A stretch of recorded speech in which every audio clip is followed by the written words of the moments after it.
بسم اللہ الرحمن الرحیم۔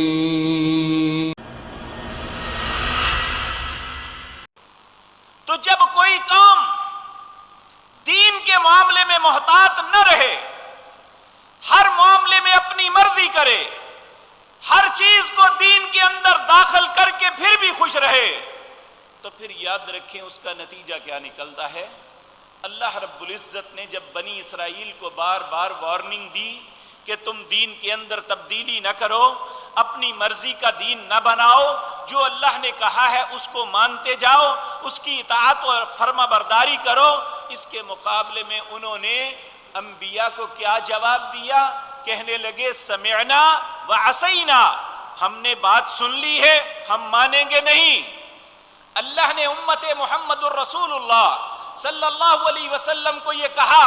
کہ یہود کا کردار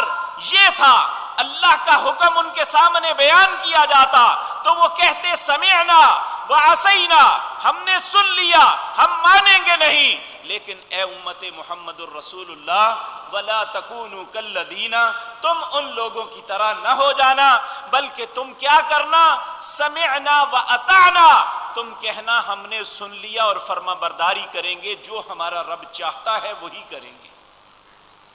اور حقیقتاً یہی اللہ کی منشا اور مرضی ہے۔ لیکن یہ بات یاد رکھیں،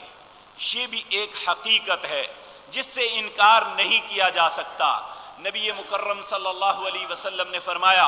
ایک وقت میری امت پہ بھی ایسا آئے گا کہ یہ بھی پہلی قوموں کی طرح ہو بہو اسی لائن کو اختیار کریں گے جیسے انہوں نے کی، جس طرح انہوں نے دین میں تغیر و تبدل کیا، میری امت کے لوگوں میں بھی ایسے لوگ ہوں گے جو ایسا کردار ادا کریں گے۔ آپ صحابہ نے تعجب سے کہا کیا ہم مسلمان ہو کے یہودیوں اور عیسائیوں کی نقل کریں گے؟ آپ نے فرمایا اور کیا؟ پھر آپ نے فرمایا جس طرح ایک جوتا اور دوسرے جوتے میں فرق نہیں ہوتا، ایک انسان کے پاؤں میں ایک ہی نمبر کا جوتا ہوتا ہے، ایک ہی طرز کا ہوتا ہے، کہا اسی طرح ایک وقت میری امت پہ بھی آئے گا جو کچھ یہودی اور عیسائی کرتے ہیں اور انہوں نے اپنے دین کے ساتھ جو بھی معاملہ کیا، میرے امت کے لوگ بھی ویسا ہی کردار ادا کریں گے۔ حتیٰ کہ آخر میں ایک بڑی غلیظ بات جو ہمارے لیے بہت بڑی وارننگ ہے، کہا اگر ایک یہودی العیاذ باللہ اللہ ہم سب کو اپنی پناہ میں رکھے، اگر ایک یہودی اپنے ماں کے ساتھ بدکاری کرے گا تو میری امت میں بھی ایسے ذلیل لوگ ہوں گے۔ تو میرے عزیز بھائیو، سوچنے والی بات یہ ہے، ہم سب مسلمان ہیں، اللہ کے رسول کے امتی ہونے پہ فخر کرتے ہیں۔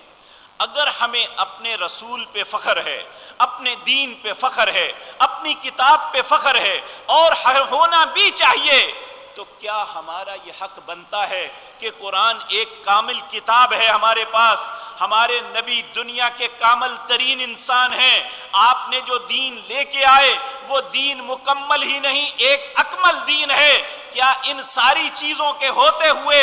کیا ہمارے اندر ایسی بات ہونی چاہیے کہ جو بات اللہ نے نہیں کہی، جو اس کے رسول نے نہیں کہی، جو اس کے دین میں نہیں ہے، جو اس نے اپنی قرآن کتاب میں نہیں فرمایا، ہم اپنے پاس سے دین بنا کے اس پہ عمل کر کے سمجھے کہ ہم بڑا نیک کام کر رہے ہیں؟ تبارک الذی نزل الفرقان علی عبده لیکون للعالمین نذیرا۔